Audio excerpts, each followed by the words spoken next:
Hello and welcome to my channel. I am Lady Day and this is the Healing Butterfly.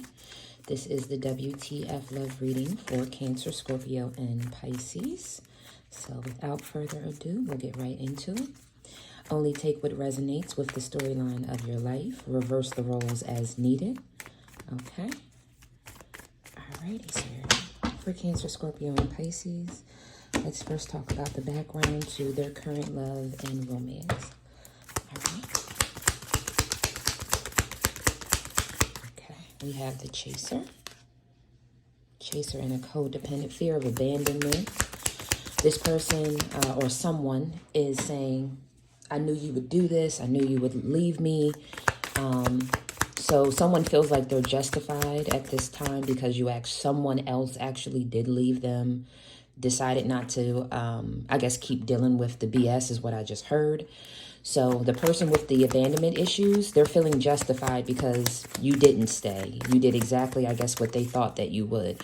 Almost to a self-victim kind of mindset right now. Someone's basically not taking the blame for why this didn't come into union. We have wedding rings. Is this person married? Was this a person supposed to get a divorce and come into union with someone else and decided not to because, oh, if I get divorced, you're just going to leave me anyways because of their abandonment issues? That's what I just felt or heard. Maybe someone wasn't active in their marriage, but they were still married, legally married, and they were supposed to go and get like a legal divorce, and that didn't happen. Taking a chance, the hand of cards, not showing their hand, gambling. This person may actually have money issues is what I'm getting from that card as well. Something about like they, not only do they not hit the jackpot, you know, at the casino or lottery, whatever they do, but they also kind of trumped out when it comes to this connection. Self-indulgence, focusing on self, healing, shadow work, appreciation. This situation made someone look at their self-esteem and even their own codependency or something about self-esteem, codependency, you know, feeling upbeat and positive and optimistic. Like you're maybe the person who walked away from the person who did not get the divorce, right? The person with the abandonment issue. This person who decided to walk away took a moment to reflect into self, to heal self. It was like, I wasn't treating me right. I wasn't talking to me right. I wasn't looking at myself right. Like maybe even you noticed a little dip in your self-esteem. You noticed a dip in your work or career or your finances. It was like when you finally caught your breath and looked up, it was like, am I giving way more than I even thought that I ever would to this person or this situation? Maybe you felt like this person even kind of stole some of your energy, some of your kindness, some of your grace. It's like, oh my gosh, did I do this all in vain? You know, type of thing. Cassette, outdated, replaying events over and over in the head. So I do think that this is what caused you or caused someone to move even further into their shadow work. It was like when you went back and replayed these moments that I feel like were possibly over romanticized, you notice, wow, this person really never really loved me like they said they did. Or I was, you know, I was head over heels way more than I thought that I ever would have been. Like I didn't notice I had the rose colored glasses on for certain, and it could be not the full relationship. It could be just certain aspects of that person or aspects of the relationship that you feel like you were wearing rose colored glasses for way too long, you know, and there it is.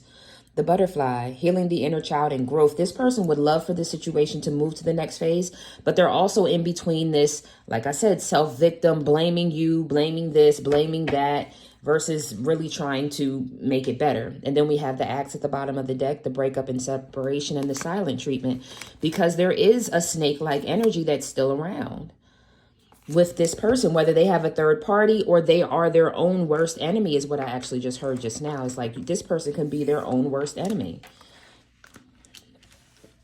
Okay. All right. So let's see here. Let's get a few cards from the tarot to clarify.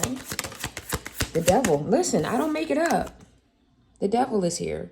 Something or someone still has their claws in somebody.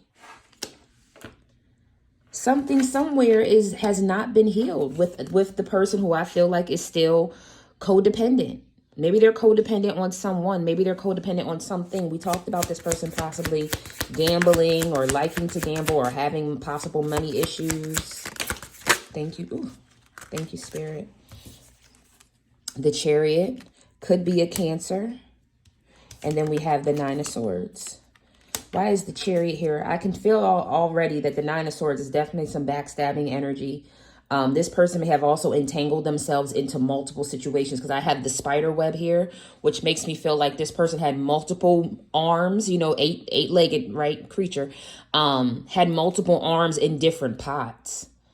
And whether that's like sexually, mentally, emotionally, friends, family, loved ones, whatever it was, this person, I feel like, and all these different avenues, I feel like are more, let me say it this way. They made these things seem more important than the connection. Not knowing that these things, people, places, substances, whatever it was taking them further away from you. We have the Six of Wands. Six of Wands with the Chariot. Clarify that for me, Spirit. Clarify the Chariot, Six of Wands. This person still wants the victory with you. They want to rush in and tell you, yep, there it is, the Knight of Cups. They want to offer you. They still want this to still move forward, but everything that's surrounding what they feel like, this to me is what's internal in their heart. This is what their heart desires, but this is what they're doing on the outside. What is the Devil? It's almost like they're not answering the calling to their soul. They're allowing everything and everyone to just, I guess, use and abuse them to a certain extent. Yeah, it could be. This person could be married or connected to someone. Four of Wands is here with the Devil. It could be, I'm sorry, the King of Swords is there. I can't say it any other way than this person may actually have a commitment or committed themselves to someone. And that someone can actually be a leech on them. That's someone that they decided to go towards, the snake, which also talks about the other woman or the other man looking over their shoulder. So they may be connected to someone romantically now that is their karma. I just heard this. It could be their karma. This Nine of Swords. Four of Cups. Yep. Listen, this person is sad. Sad because of what they've done. They've caused a ruckus with this situation. I just heard the webs we weave, right? King of Wands. Maybe somebody was being a player. Five of Wands with a Queen of Pentacles. Whatever it was, I do feel like this person's whole world went upside down when they decided to connect with this person. It was a fun ride that I feel like might have crashed.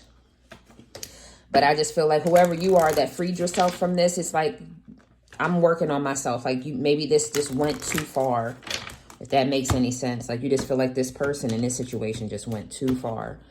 You knew it was something. You just didn't know what the something was. This person may actually have some type of sexual fantasies or something that they crave.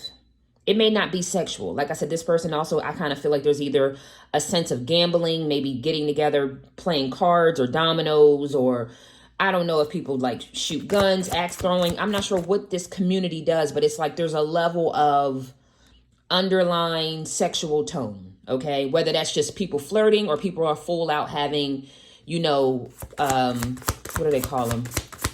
Not orgy parties, but if people are swingers, like whether it's full on swingers or it's just like people like to have sexual tension in the air. You know, there are some people who are like that. They like the sexual tension, even though people might not make any actions. But it's almost like some underlining something, okay? Your life doesn't get better by chance. It gets better by change. Like I said, someone decided to go and do the self-work and to move on with I'm here to move on with my life, setting myself free, disconnecting. Like maybe you didn't have all the answers, but you just could feel that this person had something that they just were not revealing to you. One more card here, Spirit. One more card, and then I'll get something from the angels. Thank you. And fall in love when you're ready, not when you're lonely. So I feel like some of y'all also once you took that moment, right, with the cassette energy to look back on what happened between you, it was like, was this really love, or was I holding on to the possibility of, you know what I mean? Like maybe I fell in love with the potential of what we could have been and not really acknowledging and digesting what was right here, right now. I was always so falling in love with the potential of what we could have had. I hope that makes sense. And adventure awaits. Go find it. So, hey, I mean, that's that's pretty short and sweet and to the point, right? All right, let's grab something from your spirit team, and then we'll close out. Thank you all so much for joining me and tuning in. Change was immediately at the bottom of the deck when I pulled it out of the box, but let's get you one card on where your focus should be. Don't forget to hit the like button, share, and subscribe to the channel, as well as reach out to me on TikTok. Follow me there because I do a lot of lives on TikTok. All right. One card from your angels and team and guides. Oh, there it is. Work. I'm now available to receive all who can benefit from my work. Use me to relieve suffering on the planet. May all who need me find me. The divine is complete source for all prosperity and will provide. So I don't know if you're looking for a promotion at work, you're looking for a new job. There's something about wanting to be able to be, I guess, recognized for the work that you do. Some of you may feel like you're not getting your just due. Like maybe they haven't granted you a bonus in the last 3 years. And you're like, y'all promise bonuses, but then you always set the bar to unreachable heights. It's like, I'm just going to go to a department or a job that can really, benefit from me and I can benefit from them. So if you've been looking for that, something is telling me to get your resume together. Okay, LinkedIn. Because I don't know if someone's been using like Google Jobs or whatever the hell. I'm sorry, Monster. Something is telling me specifically LinkedIn. Okay, and then we have one more card, which is trust. When love is invited to take over, right actions arise at the right time. Allow me, dear divine, to wait patiently until the timing is right. Let me rest in the unknown until the clear path is shown. And this is coming back to this. Fall in love when you're ready, not when you're lonely. And right now, I don't particularly think that you're lonely. I just feel like you're healing. And there's a big, there it is at the bottom of the deck. There's a big feeling of not wanting to be someone's rebound and not wanting to rebound someone else. You get what I'm saying? And lastly is self-love. Show me how to love myself. Show me how to take care of the inner child. Show me how to be kind within. When you step into self-forgiveness, so much can change on the outside. So I hope that this was able to give y'all some insight and inspiration when it comes to love and romance in your life. Thank y'all so much for tuning in with me. Don't forget to like, share, and subscribe. Until next time, sending you peace, prosperity, protection, and paradise vibes. Namaste.